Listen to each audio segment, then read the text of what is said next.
dobra sta prijatelja, vedno le naprej na zelene travnike. Bobby in Pika, ko posije sonce, vesela in smeje, odhitita v gori. Bobby in Pika, dobra sta prijatelja. Nogometna tekma. Nekega poletnega jutra je rogača Gašperja zbudilo glasno trkanje. Halo, Gašper, odpri! Jaz sem, Frici! Rogač je zaspano vstal iz postelje in odprl vrata. No, Frici, vstopi! Je srečno zavpil Gašper in stara prijatelja sta se objela. Poglej, prinesel sem ti nekaj, je dejal Frici. Nogometna žoga, hura!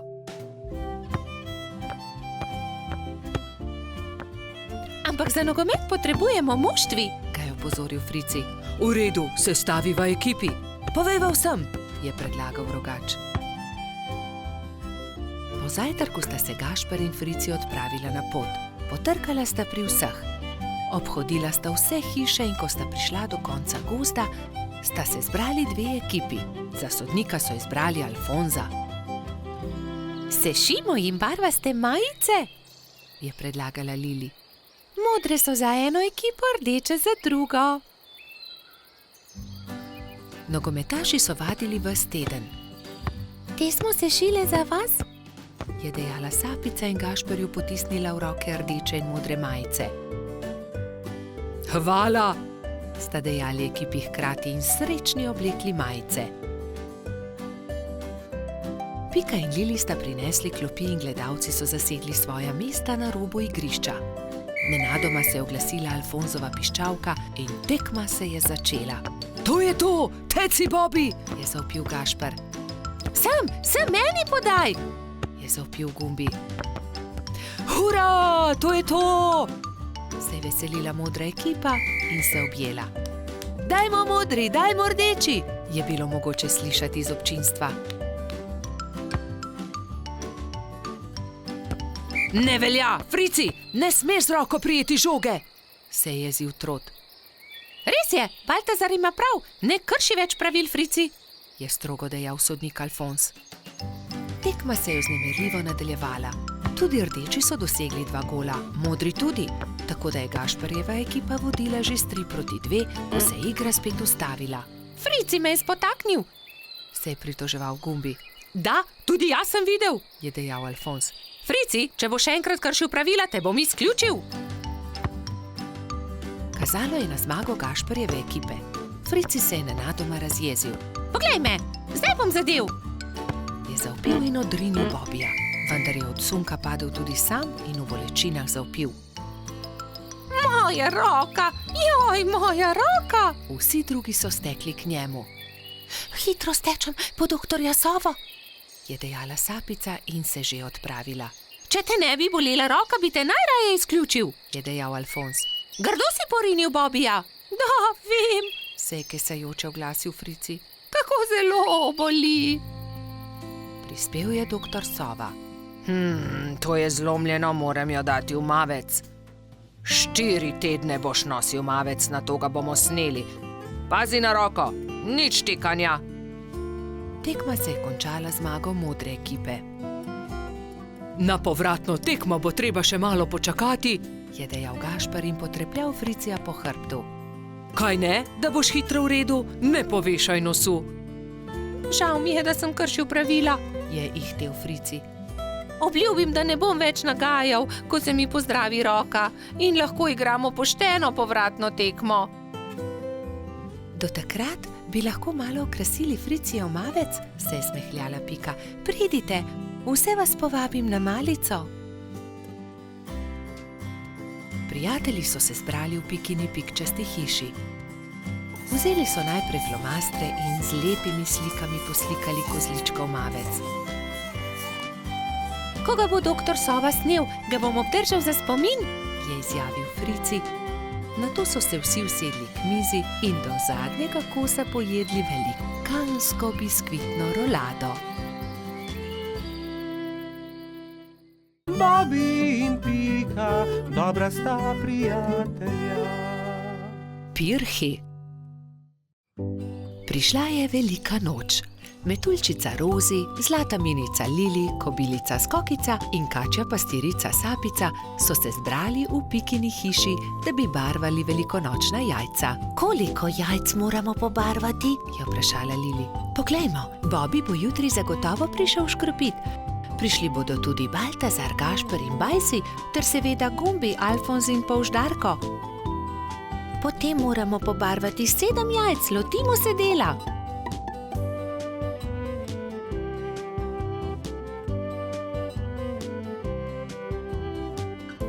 Lepi so, fantje bodo jutri gotovo veseli, je ugotovila Rozi.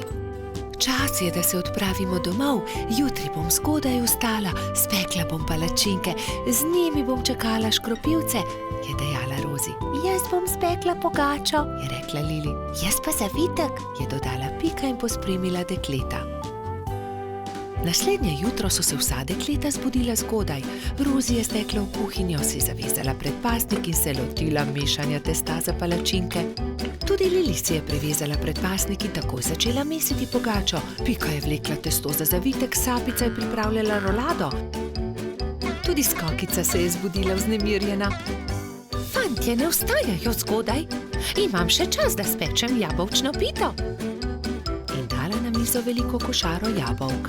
Ampak joj, košara se je nenadoma prekucnila, jabolka so se skotalila in z mize porinila skledo s pirhi. Vsa jajca so se razbila. Joj, jajca, kaj naj naredim? Kaj bom dala škropivcem? Obupana je tekla k Piki. Pika, vsa jajca so se potrla, vseh 7, pomagaj mi. Ne utegnem, Skokica, pečem pecivo, vendar sta mi ostali 2 nepobarvani jajci. Hitro ju pobarvaj, da bosta gotovi, ko bodo prišli fantje. Lili, jajca so se razbila na koščke, mi lahko pomagaš? Ne morem, pečem pogačo. Vzemi ta 3 bela jajca, imaš še čas, da jih pobarvaš. Rozi, pomagaj, znova moram barvati jajca, vsa so se potrla. Vsa so se potrla? Žal mi je, Skokica, vendar zdaj ne morem s tabo. Tukaj ti dam 2 nepobarvani jajci, izvoli. Sapica, v težavah sem, potrli so se pirhi, ki sem jih pobarvala včeraj, prosim, pomagaj mi, sama ne morem znova pobarvati 7 jajc, malo časa je še. Vem, kdo ti lahko pomaga. Pojdi z menoj. Tekli sta skozi gozd vse do brloga. V naslednjem trenutku se je pojavil zaspani jamski Pajek. Dragi Pajek, moraš nama pomagati, je začela Sapica. Skokičini pirhi so se potrli in zdaj mora pobarvati 7 novih jajc. Ni veliko časa, fantje bodo kmalu prišli škropit, do takrat morajo biti gotovi. Lahko pomagam, je zamrmral Pajek. Hvala, zelo si prijazen, je zahtela Skokica in se poslovila od Sapice. Skokica je vzela najprej čopič in barve ter se lotila dela s Pajkom. Pajek je lahko hkrati barval 3 jajca.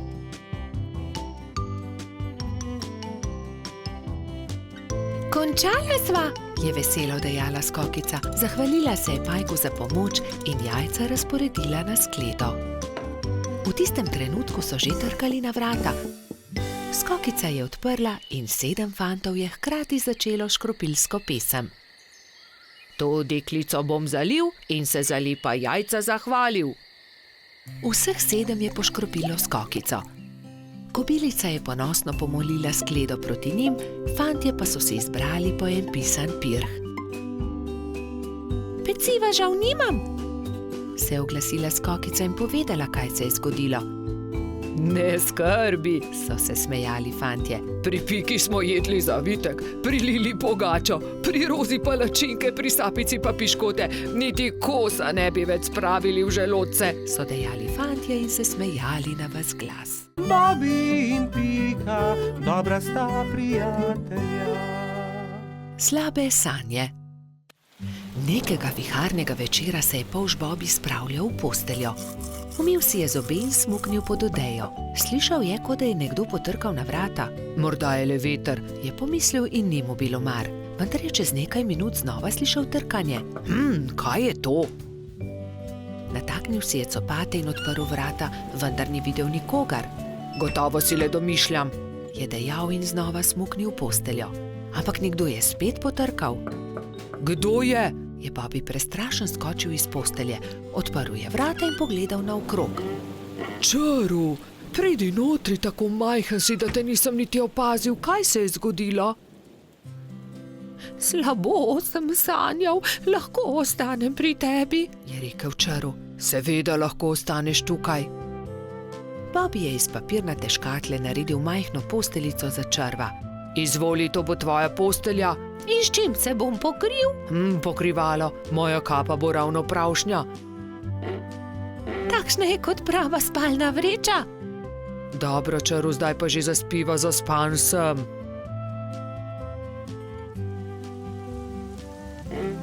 Bobby je že skoraj zaspal, ko se je oglasil Čaru. Bobby, lahko prižgeva svetilko, bojim se v temi.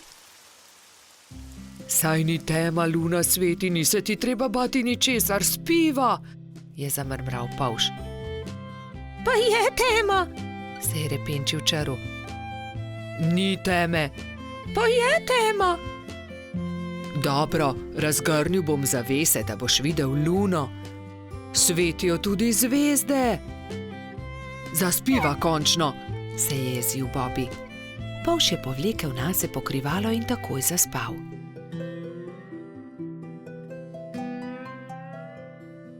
Vendar ni mogel spati dolgo, ker ga je Čaru znova zbudil. Žejen sem.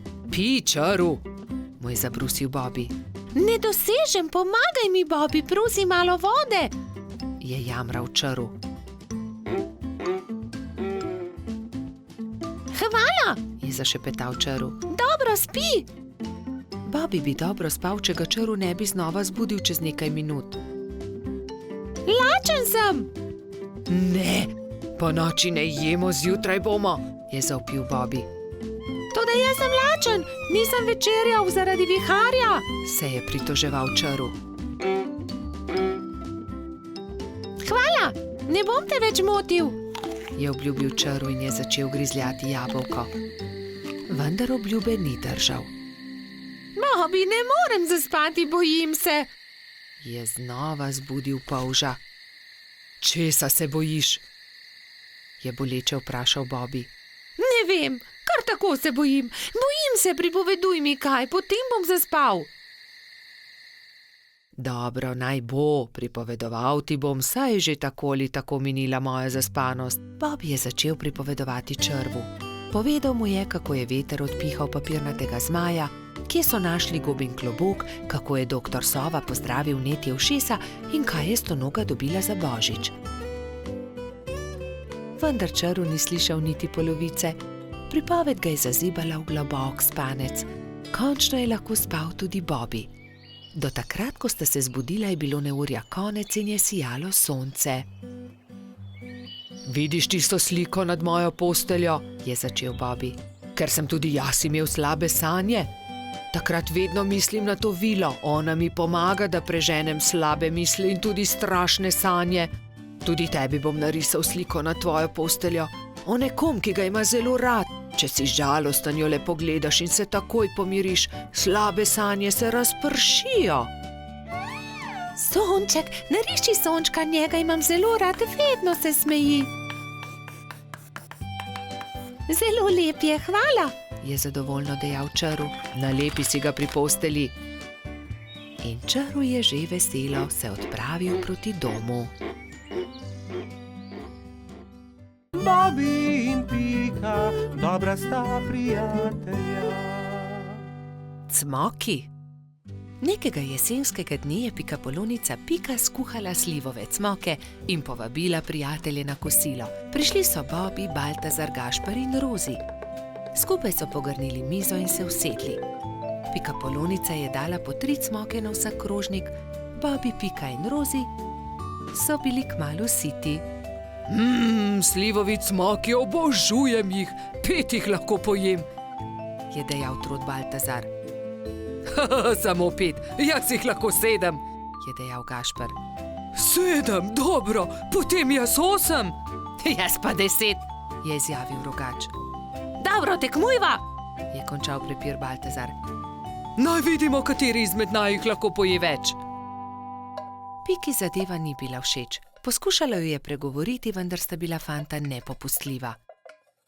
To se ne bo dobro končalo, ju je opozorila, vendar je Baltazar in Gašper nista poslušala. Doslej sva pojedla 3 cmoke, zdaj naj pride 4., je predlagal Gašper in dal novi cmok na vsak krožnik. Zatem sta vzela novega in pojedla tudi 5. Po 5. sta pojedla 6., po 6. sta pojedla 7., po 7. sta pojedla 8. in po njem 9. Zdaj pride 10., še zmoreš, je vprašal Baltazar. Seveda lahko pojem 2-krat toliko, je rahlo zamahnil Gašper. Ko sta pojedla zelo veliko cmokov, je oba začel boleti želodec. In bolel je čedalje bolj in bolj. Tečem po doktorja Sovo, je dejala metuljčica Rozi. Doktor Sova jo je pregledal in začel jezno govoriti. No, kdo je že videl kaj takega? Seveda vaju boli želodec. Oba sta pojedla po 15 cmokov. Pa še to, da se je tekmovanje končalo neodločeno. 3 dni bosta na dieti, ne smeta jesti nič drugega kot le kuhan krompir. Ampak ravno jutri bo prišel v naš gost prodajalec rogljičev, se je oglasil razdvojeni Gašper.